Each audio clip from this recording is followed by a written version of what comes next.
Hello everyone, welcome to the SB method.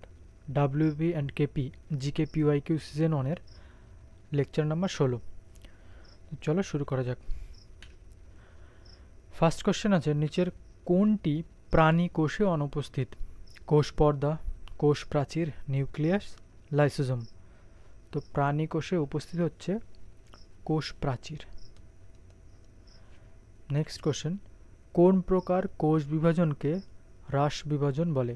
Amitosis, mitosis, prophase, meiosis. তো মিওসিসকেই হ্রাস বিভাজন বলে। তো মিওসিসে দুটো জনিত কোষ থেকে অর্ধেক হয়ে অপত্য কোষ সৃষ্টি হয়। তো এইটা হচ্ছে হ্রাস বিভাজন। সেম আবার মিওসিসে এই যে অপত্য কোষ থেকেই আবার চারটে অপত্য কোষ সৃষ্টি হয়। তো এইটা আবার সমবিভাজন।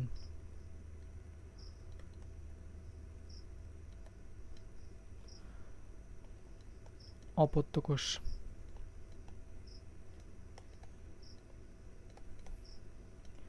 আর এটা হচ্ছে জনিত কোষ।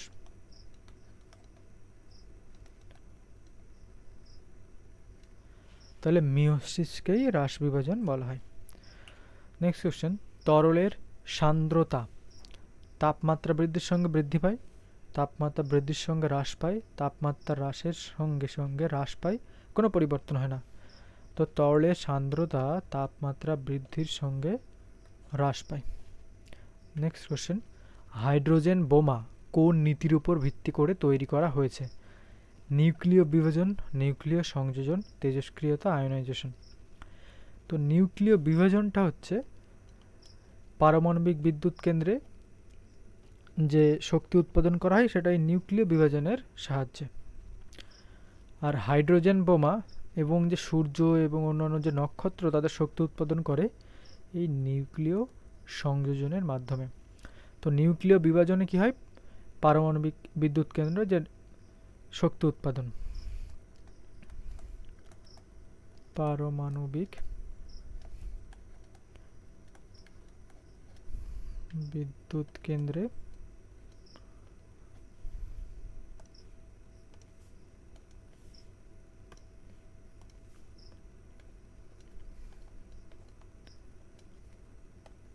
শক্তি উৎপাদন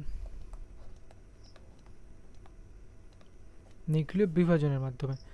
নিউক্লিয় সংযোজন হচ্ছে এই হাইড্রোজেন বোমা আর কি তোমার যে নক্ষত্ররা যেমন সূর্য তাদের শক্তি উৎপাদন করে।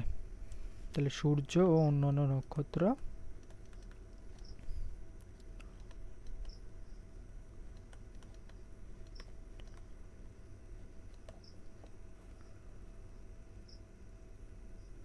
এই নিউক্লিয় বিভাজনেই শক্তি উৎপাদন করে, নিউক্লিয় সংযোজনেই শক্তি উৎপন্ন করে।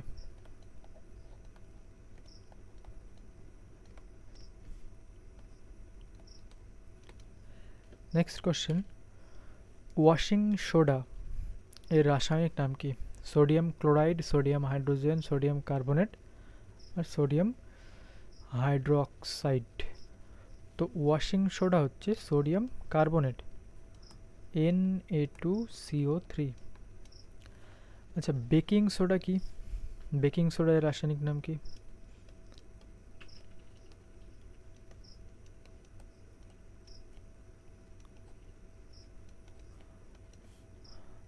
ব্লিচিং পাউডারের রাসায়নিক নাম কি?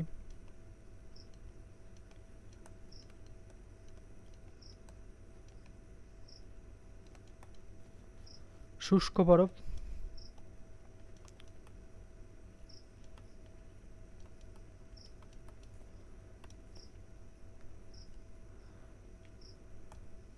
আচ্ছা, বেকিং সোডা হচ্ছে সোডিয়াম বাইকার্বনেট।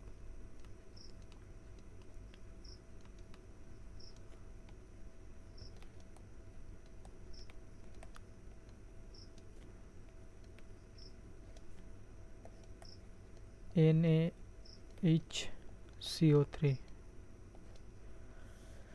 ব্লিচিং পাউডার হচ্ছে ক্যালসিয়াম হাইপোক্লোরাইট।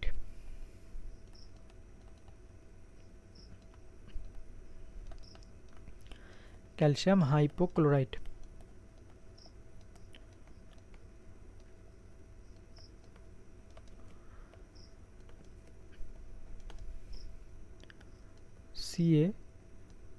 CaOCl2। শুষ্ক বরফ হচ্ছে কার্বন ডাইঅক্সাইড CO2। আচ্ছা, ব্লু ভিট্রিয়ল,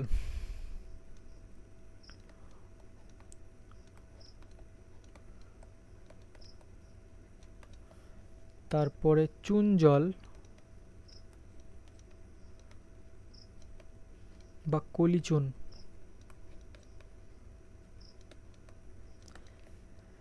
তারপরে পোড়া চুন,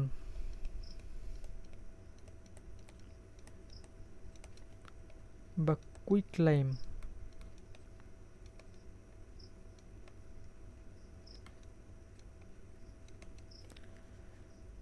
মিউরিয়েটিক অ্যাসিড,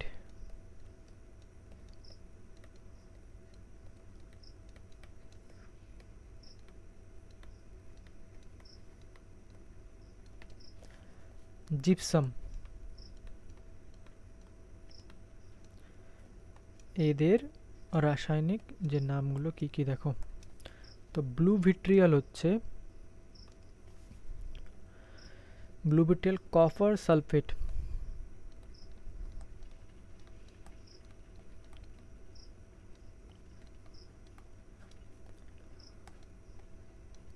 CuSO4। আচ্ছা, চুন জল ক্যালসিয়াম হাইড্রোক্সাইড,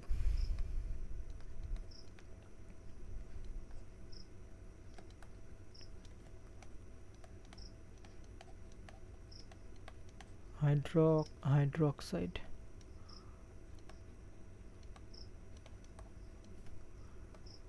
CaOH2। পোড়া চুন বা quicklime calcium oxide.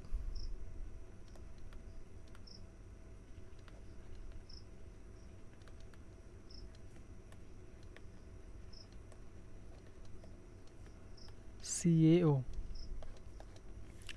Muriatic acid হচ্ছে hydrochloric acid.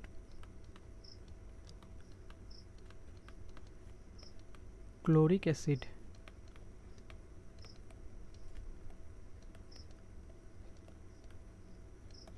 HCl। Gypsum calcium sulphate dehydrate.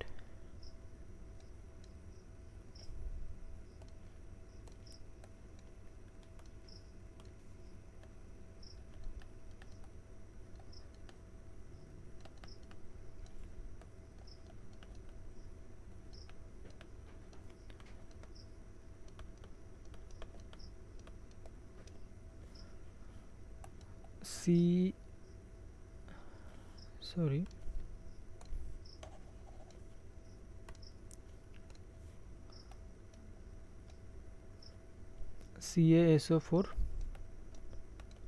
আর 2H2, এটা হচ্ছে জিপসাম ক্যালসিয়াম সালফেট ডিহাইড্রেট। আচ্ছা, নেক্সট কোশ্চেন দেখো, কম্পিউটারের পরিভাষায় HTML এর পুরো কথা কি? Hyper text markup language, hyper transmit markup language, hyper target markup language, hyper transfer markup language. তো HTML এর পুরো কথা হচ্ছে হাইপার টেক্সট মার্কআপ ল্যাঙ্গুয়েজ। আচ্ছা, আরও কিছু কম্পিউটারের পরিভাষার শর্ট ফর্মগুলো দেখবো এবং তার পুরো ফুল ফর্মগুলো দেখবো। WWW, তারপরে CPU, PDF, RAM, ROM, Wi-Fi।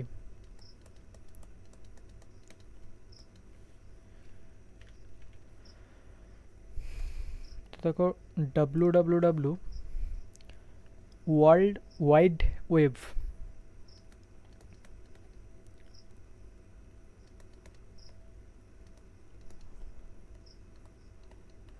Wide wave. CPU central processing unit.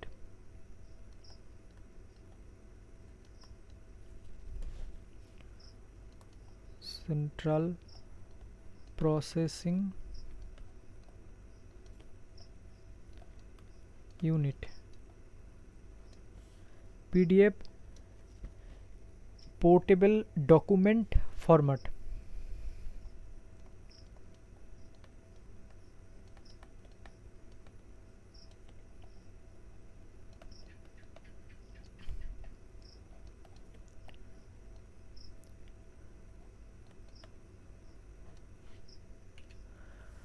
RAM হচ্ছে র্যান্ডম অ্যাক্সেস মেমোরি।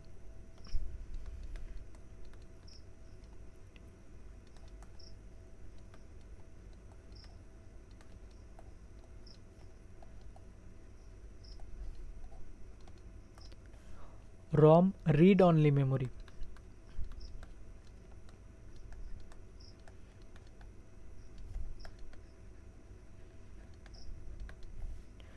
ওয়াইফাই হচ্ছে ওয়্যারলেস ফিডেলিটি।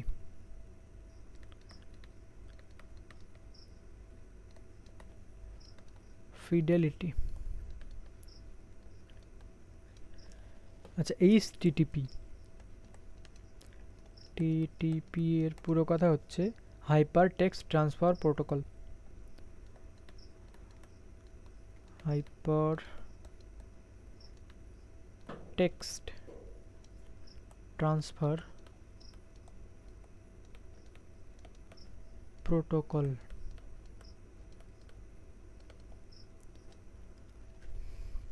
তাহলে এইচটিএমএল এর পুরো কথা কি? Hyper text markup language. Next question, নিম্নের কোনটি সবচেয়ে সরল ও প্রাচীনতম computer device? Slide rule, abacus, calculator, calculating machine. তো অ্যাবাকাস হচ্ছে সবচেয়ে প্রাচীন এবং সরলতম কম্পিউটার ডিভাইস। আচ্ছা, কম্পিউটারের জনক কাকে বলা হয়?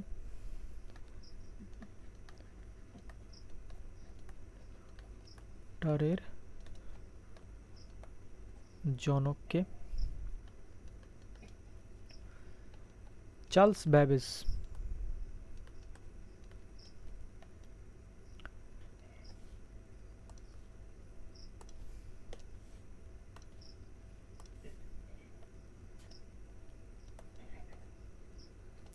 নেক্সট কোশ্চেন, দ্বিতীয় বৌদ্ধ পরিষদ কার রাজত্বকালে অনুষ্ঠিত হয়েছিল? চলো বৌদ্ধ পরিষদগুলো আগে দেখে নিই। প্রথম বৌদ্ধ পরিষদ হয়েছিল রাজগৃহে 483 খ্রিস্টপূর্বাব্দে অজাতশত্রুর সময়, হর্ষঙ্ক বংশের রাজা অজাতশত্রুর সময়। দ্বিতীয় বৌদ্ধ পরিষদ হয়েছিল বৈশালীতে 383 খ্রিস্টপূর্বাব্দে রাজা কালাশকের সময়। তৃতীয় বৌদ্ধ পরিষদ পাটলিপুত্র হয়েছিল 250 খ্রিস্টপূর্বাব্দে সম্রাট অশোকের সময়। আর চতুর্থ বৌদ্ধ পরিষদ কুণ্ডলবন কাশ্মীরে হয়েছিল 78 বা 78 খ্রিস্টাব্দই হবে, খ্রিস্টাব্দের সময়। পৃষ্ঠপোষক ছিলেন রাজা কনিষ্ক। তাহলে আমাদের কোশ্চেনে কি বলা হয়েছে? দ্বিতীয় বৌদ্ধ পরিষদ। তো দ্বিতীয় বৌদ্ধ পরিষদ এখানে দেখেছো কালাশোকের সময় হয়।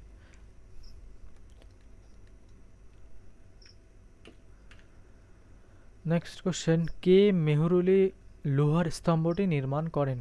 স্কন্দগুপ্ত, সমুদ্রগুপ্ত, দ্বিতীয় চন্দ্রগুপ্ত আর প্রথম কুমারগুপ্ত। তো দ্বিতীয় চন্দ্রগুপ্ত এই যে মেহরুলি লোহার স্তম্ভটি নির্মাণ করেন। হরপ্পা কোন নদীর তীরে অবস্থিত ছিল? চেনাব, ভগবা, সিন্ধু, রাভি। তো চেনাব নদীর তীরে যে হরপ্পা বা সিন্ধু সভ্যতার যে কেন্দ্রগুলি ছিল সেগুলো কি কি? ধোলাভিরা,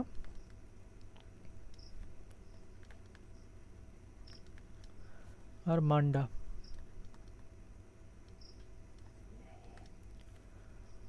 ভগোয়া নদীর তীরে ছিল লোথাল।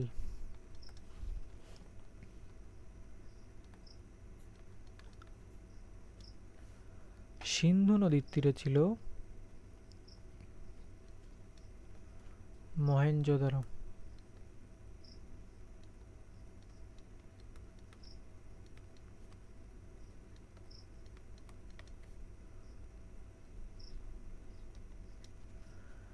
চান হুদাড়ো,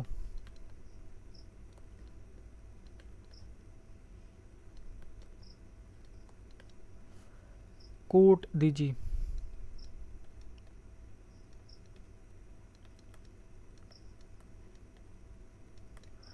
আর হরপ্পা ছিল এই রাভি নদীর তীরে অবস্থিত। আচ্ছা, হরপ্পা কত সালে আবিষ্কৃত হয়? 1921 সালে, দয়ারাম সাহানি।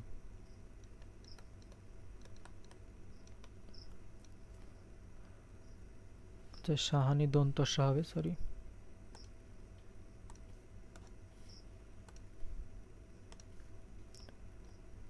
সাহানি এই হরপ্পা সভ্যতা আবিষ্কার করেন।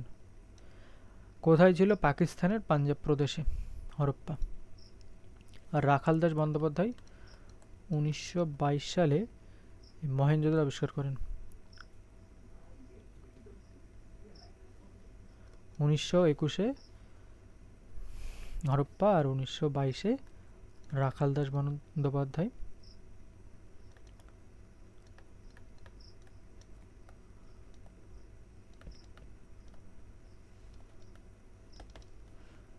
মহেঞ্জোদারো আবিষ্কার করেন।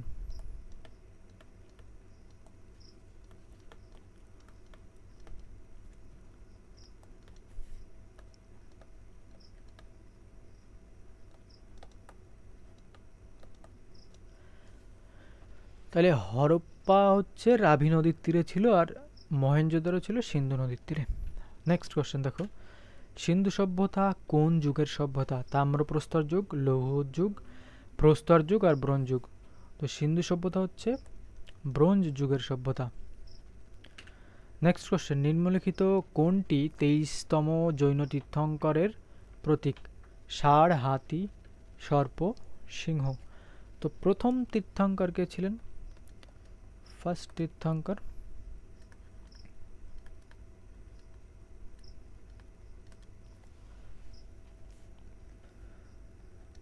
তীর্থঙ্কর ছিলেন ঋষভদেব।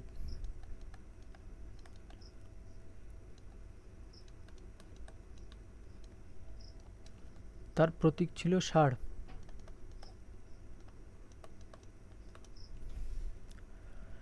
আচ্ছা, সেকেন্ড যে তীর্থঙ্কর ছিলেন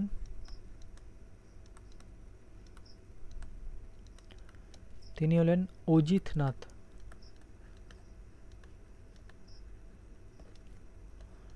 তার প্রতীক ছিল হাতি।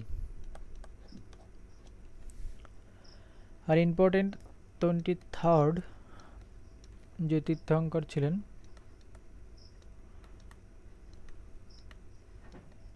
তিনি হলেন পার্শ্বনাথ।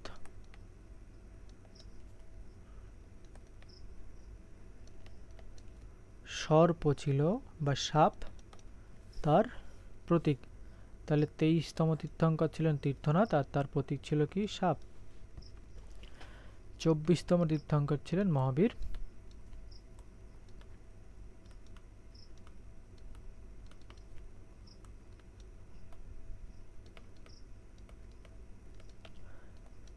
তার যে প্রতীক ছিল সিংহ।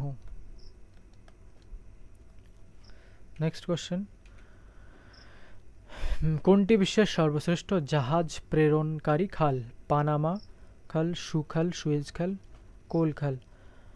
তো দেখো, সব থেকে বিশ্বের সর্বশ্রেষ্ঠ জাহাজ প্রেরণকারী খাল হচ্ছে সুয়েজ খাল।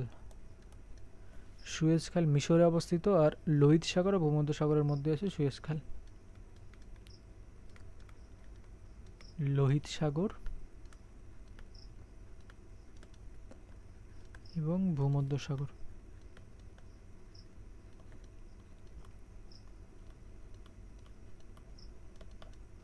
সাগরকে যুক্ত করেছে এই সুয়েজ খাল। পানামা খাল প্রশান্ত মহাসাগর আর আটলান্টিক সাগরকে যুক্ত করেছে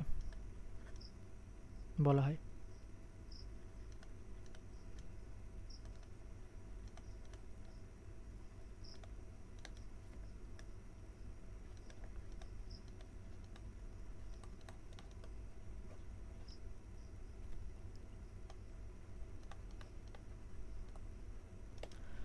নেক্সট কোশ্চেন দেখো, কোন প্রতিবেশী দেশটি সর্বাধিক সংখ্যক ভারতীয় রাজ্যের সাথে সীমানা ভাগ করে? চীন, পাকিস্তান, নেপাল, মায়ানমার। তো দেখো, প্রথমে যদি আমি পাকিস্তানকে ধরি, তাহলে গুজরাট, রাজস্থান, পাঞ্জাব, এই যে তিনটে রাজ্য, তো এই তিনটে রাজ্য আর দুটো কেন্দ্রশাসিত অঞ্চল, জম্মু কাশ্মীর আর লাদাখ, এই এর সাথে সীমানা ভাগ করছে। তাহলে পাকিস্তান হচ্ছে তিনটি রাজ্য ও দুটি কেন্দ্রশাসিত অঞ্চলের সাথে সীমানা ভাগ করছে।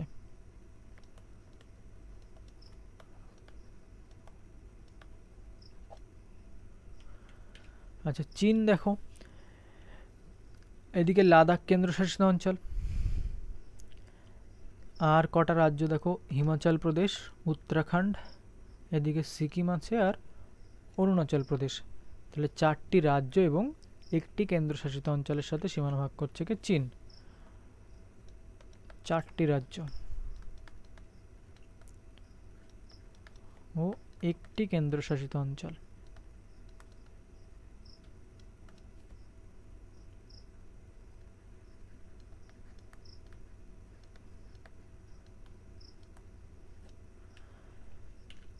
এরপরে মায়ানমার দেখো, এদিকে মায়ানমার তোমার চারটি রাজ্য দেখো, মিজোরাম, মণিপুর, নাগাল্যান্ড আর অরুণাচল প্রদেশ, এই চারটি রাজ্যের সাথে সীমানা ভাগ করছে। চারটি রাজ্য। নেপাল, এই যে উত্তরাখণ্ড একটা হলো, উত্তরপ্রদেশ, বিহার, পশ্চিমবঙ্গ, সিকিম, তাহলে একমাত্র নেপালই পাঁচটা রাজ্যের সাথে তোমার সীমানা ভাগ করছে নেপাল। তাহলে সঠিক উত্তর হবে নেপাল। আচ্ছা, আর একটি দেশ আছে বাংলাদেশ, দেখো কটি রাজ্যের সাথে, একটা, এদিকে আসাম দুটো, মেঘালয় তিনটে, আর ত্রিপুরা চারটে,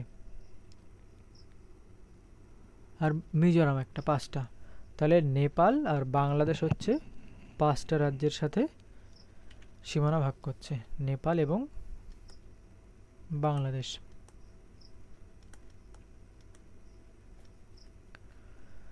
নেক্সট কোশ্চেন, 4 o'clock রেইন কোথায় দেখা যায়?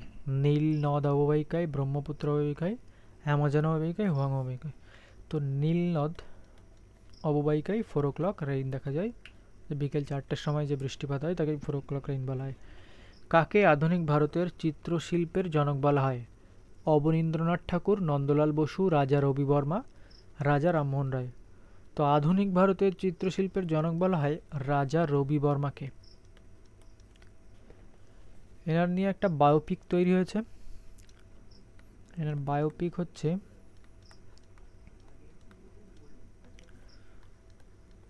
রংরসিয়া।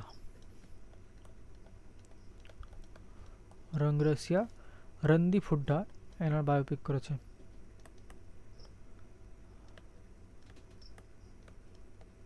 রণদীপ হুড্ডা। নেক্সট কোশ্চেন, কে ভারতীয় শাস্ত্রীয় সঙ্গীতে শারদ সম্রাট নামে পরিচিত?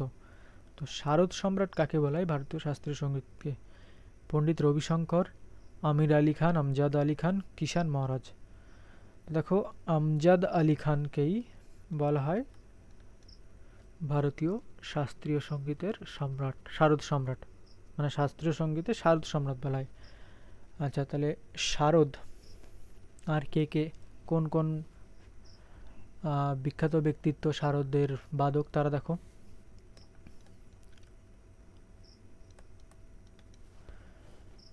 শারদ বাদকের মধ্যে উস্তাদ আমজাদ আলী খান আছে, আলী আকবর খান আছে,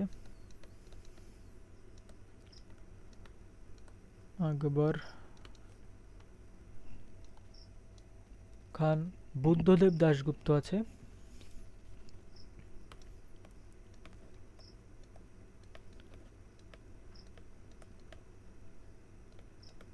প্রমুখ। আচ্ছা, সেতার বাদকগুলো কে বা সেতার বাদক, বিখ্যাত সেতার বাদক কারা?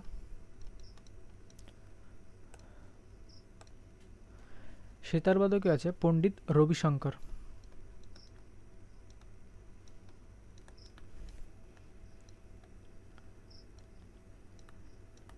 5 বার গ্র্যামি অ্যাওয়ার্ড পেয়েছিলেন তিনি। নিখিল ব্যানার্জি।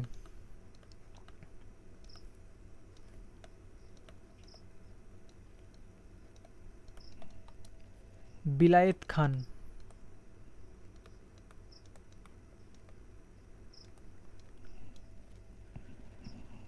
ভীমসেন যোশী।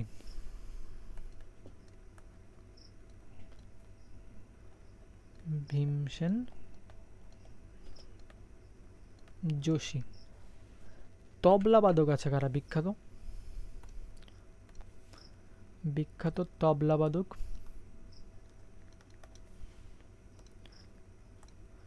দেখো, তবলার মধ্যে ওস্তাদ সাফাত আহমেদ খান। সাফাত আহমেদ খান।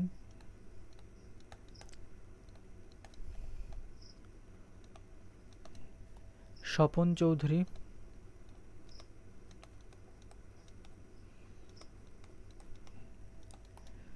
ওস্তাদ জাকির হোসেন।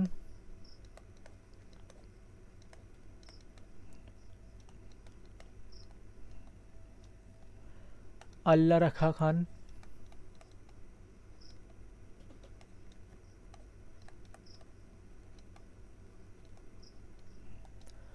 আর কিষান মহারাজ।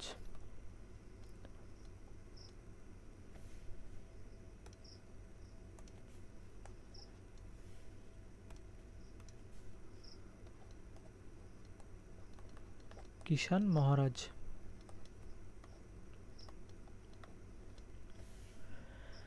তবলার পরে যদি বাঁশির দিক দেখি, বিখ্যাত বাঁশি বাদক কারা আছে?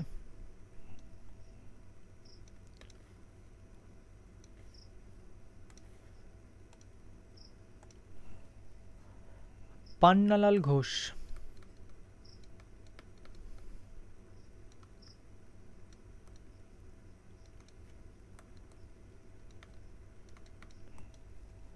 হরিপ্রসাদ চৌরসিয়া।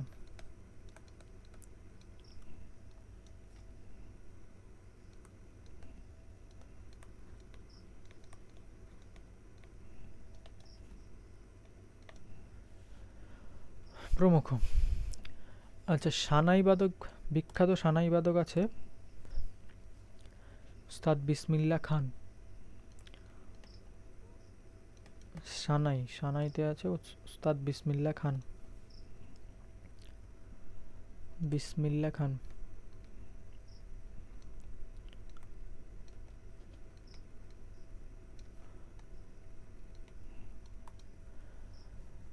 শৈলেশ ভাগওয়াট।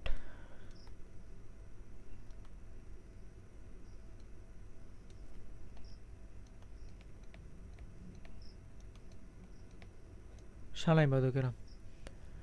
সন্তুর।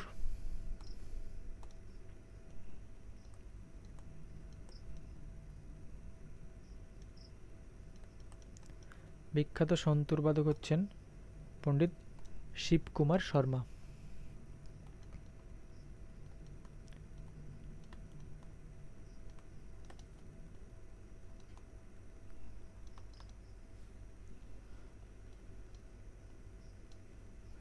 নেক্সট কোশ্চেন দেখো, কোন পঞ্চবার্ষিকী পরিকল্পনায় জওহর রোজগার যোজনা চালু করা হয়? প্রথম, দ্বিতীয়, তৃতীয়, সপ্তম। আচ্ছা, সপ্তম পঞ্চবার্ষিকী যে পরিকল্পনা, এখানটাই জওহর যে রোজগার যোজনা চালু করা হয়। 14টি বাণিজ্যিক ব্যাংকের জাতীয়করণ কবে অনুষ্ঠিত হয়? 1969 সালে 14টি বাণিজ্যিক ব্যাংকের জাতীয়করণ শুরু হয়। গোল্ডেন থ্রেশহোল্ড এর লেখক কে? গোল্ডেন থ্রেশহোল্ড লেখক হচ্ছে সরোজিনী নাইডু। আচ্ছা, জওহরলাল নেহেরুর একটা বিখ্যাত বই হচ্ছে letter from to a father of his daughter. তো আজকে এটাই লাস্ট কোশ্চেন। তো ক্লাসটি ভালো লাগলে অবশ্যই সাবস্ক্রাইব করে দিও, ভিডিওটি লাইক করে দিও এবং কমেন্টে জানিও এরপরে তোমরা কোন ধরনের লেকচার চাও। আচ্ছা, আর অবশ্যই টেলিগ্রাম চ্যানেলে জয়েন হয়ে যাও, সেখানে তোমরা এই ক্লাসটার পিডিএফটা পাবে। ওকে, বাই।